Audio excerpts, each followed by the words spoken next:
जय माता दी सभी को। हर हर महादेव। आज मैं आप लोगों को तंत्र और आयुर्वेद में दो सरल और आसान से प्रयोग देने जा रही हूँ टीबी की बीमारी के लिए और कुछ विशेष इसके धन प्राप्ति के प्रयोग। यहाँ मेरे पास में जो वनस्पति है इसका नाम है अपामार्ग।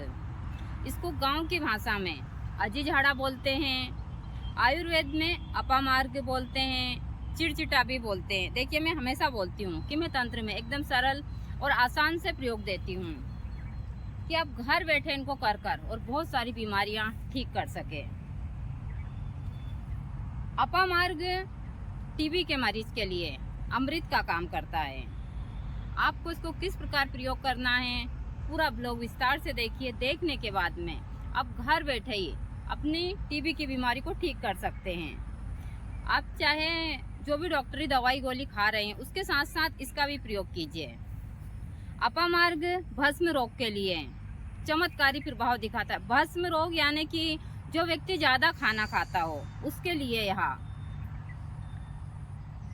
रामबाण का काम करता है। जो व्यक्ति ज्यादा खाना खाता हो वह चिड़चिटे के जो बीज होते हैं उनकी खीर बनाकर यदि प्रतिदिन ज्यादा नहीं तो 1 चम्मच दाने लेकर उसको दूध में गाय के दूध में पकाकर यदि खाता है तो थोड़े ही दिन में उसका जो खाना बहुत ज़्यादा खाना खाता है वह कम हो जाता है।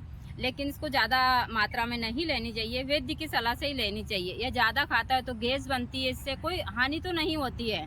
और कभी कभी ऐसा होता है कि वह बिल्कुल ही खाना बंद कर देता है, क्योंकि यह एक साधकों के लिए है। जब पहले के ऋषि महात्मा साधनाएं करते थे तो इन्हीं वनस्पतियों का प्रयोग करते थे। इन वनस्पतियों का प्रयोग कर कर वह कहीं महीनों तक खाना नहीं खाते थे, पानी नहीं पीते थे। इसकी खासियत है कि ना तो इससे प्यास लगती है ना भूख लगती है। यहाँ आपके शरीर को एक अच्छी ऊर्जा भी देता है, तो फिर ये आपकी कितनी बीमारियां ठीक करेगा।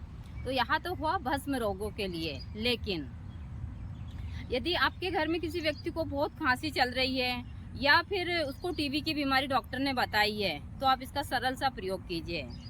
यहाँ अक्टूबर के महीने में पूरी तरह पक जाता है।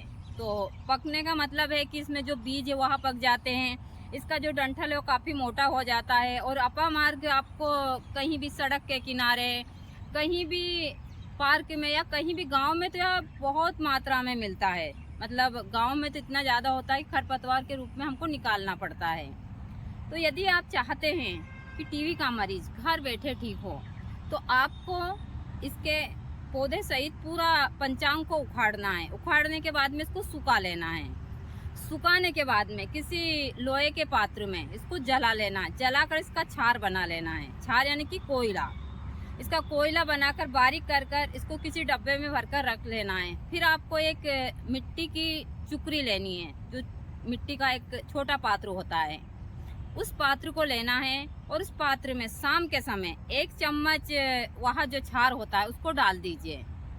1 गिलास पानी 1 चम्मच छार डालकर उसको ढककर और खुले में रख दीजिए। सुबह आप जब उठते हैं तो उस छार को छान कर पी लीजिए। उस पानी को पी लीजिए। उस छार को सुखाकर अच्छे से पीस कर और शहद के साथ उस छार को 2-1 घंटे के बाद में खा लीजिए।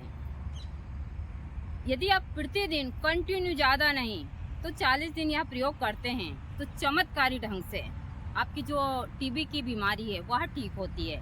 देखिए मैं हमेशा बोलती हूँ कि मैं सरल और आसान से बहुत सारे प्रयोग देती रहती हूँ कि आप घर बैठे इनको कर कर और अपने जीवन को आप घर बैठे ही सुखी बना सकते हैं। यदि किसी व्यक्ति को बिच्छू काटता है, जब बिच्छू काटता है तो ऐसे तो बहुत सारे मंत्र है, लेकिन फिर भी इसकी जो जड़ है इस जड़ को अच्छे से काट कर और इसको चूने के साथ में अच्छी बारीक पत्थर के ऊपर या सिलबट्टे के ऊपर पीस कर और जहाँ पर बिच्छू ने काटा है वहाँ इस व्यक्ति के डंक के ऊपर इसको रख दीजिए। या चमत्कारी ढंग से उस व्यक्ति का जो बिच्छू है उसका जहर को खत्म करेगी। इसका वशीकरण तिलक बनता है रवि पुष्प नक्षत्र में। रवि पुष्प नक्षत्र में ब्रह्मदंडी की जड़ और अपामार्ग की जड़ को लेकर चंदन के साथ में यदि आप त्रिम के मंत्र का उच्चारण करते हुए इसका तिलक तैयार करते हैं और अपने माथे पर लगाते हैं तो स्वतः ही वशीकरण क्रिया बनती है। देखिए मैं हमेशा बोलती हूँ कि मैं बहुत सारे सरल और आसान से प्रयोग देती रहती हूँ। तो अभी मुझसे आप पूछेंगे कि माता जी हमको ब्रह्मदंडी दिखाओ, तो मैं आप लोगों को ब्रह्मदंडी भी दिखा देती हूँ। यहाँ है अपामार्ग, अपामार्ग के साथ साथ ब्रह्मदंडी भी लेनी है। ब्रह्मदंडी को रवि पुष्प नक्षत्र में एक दिन पहले, जैसे कि रविवार के दिन पुष्प नक्षत्र हो तो आपको शनिवार के दिन निमंत्रण देना है, और यदि गुरुवार के दिन हो तो बुधवार के दिन निमंत्रण देना है। निमंत्रण देने की विधि मैंने कई वीडियो में दी है। एक दिन पहले निमंत्रण दिया जाता है, फिर उस नक्षत्र में इन वनस्पतियों को लिया जाता है। आइए मैं आप लोगों को दिखा देती हूँ कि ब्रह्मदंडी कैसी होती है। और ब्रह्मदंडी और ऐसा बताती हूँ कि मैं जहाँ रहती हूँ वहाँ वनस्पतियों का भंडार है, तो हमारे यहाँ काफ़ी मात्रा में हर एक प्रकार की वनस्पतियाँ हैं। तो यहाँ है ब्रह्मदंडी। ब्रह्मदंडी इस प्रकार से होती है, और यहाँ पर काफ़ी मात्रा बहुत बड़ी हो जाती है, तो हमको ब्रह्मदंडी की जड़ लेनी है, या कम से कम ज़्यादा नहीं तो 10-10 फीट की हो जाती है। और इसमें एक के ऊपर एक ऐसे गेंद जैसी लगती है, उसी को ही बोलते हैं हम ब्रह्मदंडी, यानी कि ब्रह्म के दंड की तरह। तो आपको ब्रह्मदंडी और अपामार्ग की जड़ लेकर इन दोनों का तिलक बनाना है। रवि पुष्प, गुरु पुष्प, या फिर शनिवार के दिन भरणी नक्षत्र हो तो इन नक्षत्रों का काफ़ी महत्व होता है तंत्र में। यह चीज़ें मैं हमेशा बताती हूँ, लेकिन बहुत सारे भक्त हैं जो मुझसे बहुत सारे प्रश्न करते रहते हैं। दूसरा, मैं हमेशा बोलती हूँ कि मैं बहुत सरल और आसान से बहुत सारे प्रयोग देती रहती हूँ, यदि आप सही तरीके से करते हैं तो। चाहे मंत्र से संबंधित हो या तंत्र से संबंधित हो, जड़ी बूटियों से संबंधित हो, मैं सारी चीज़ों के वीडियो देती रहती हूँ कि आप लोग घर बैठे इन चीज़ों का फ़ायदा उठाएं।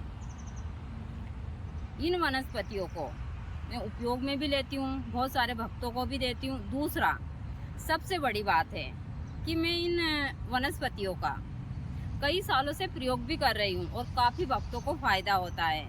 जैसे वशीकरण तिलक हुआ, या फिर बिच्छू के जहर के लिए, टीबी की बीमारी के लिए जैसे मैंने बताया, और भी बहुत सारी चीज़ों के लिए इसका काजल बनता है, और वह काजल भी काफ़ी चमत्कारी प्रभाव दिखाता है तंत्र के क्षेत्र में। तो इन चीज़ों का प्रयोग कर कर आप अपने जीवन को सुखी बना सकते हैं। देखिए, मेरा काम है आप लोगों को जानकारी देना, अब करना या ना करना आप लोगों के हाथ में। आप किस प्रकार से इन चीज़ों का इस्तेमाल करते हैं और कैसे आप, यही है हमारे यहाँ का शाम का दृश्य जो बहुत ही सुंदर है।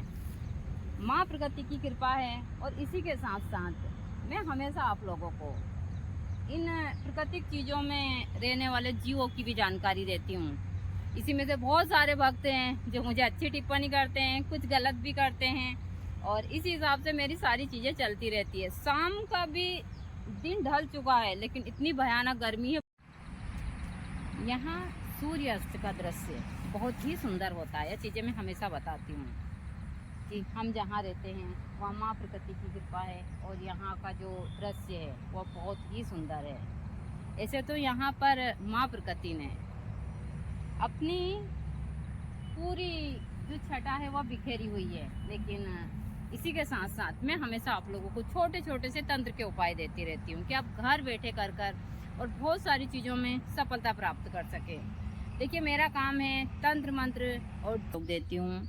5 से 10 मिनट के वीडियो बनाकर आप लोगों को घर बैठे बहुत सारी समस्याओं का समाधान देती हूँ। यदि आप सही तरीके से पूरे वीडियो देखते हैं और इन प्रयोगों को करते हैं तो मैं यह बोल सकती हूँ कि 100% आपकी समस्या का समाधान हो जाता है। देखिए, मैं हमेशा बोलती हूँ कि मैं प्रकृति के बीच रहती हूँ, और आप लोगों को हमेशा मैं प्राकृतिक चीज़ों की जानकारियाँ देती हूँ। ज़्यादातर मैं जड़ी बूटियों की जानकारियाँ देती हूँ, क्योंकि प्रकृति ही जीवन है।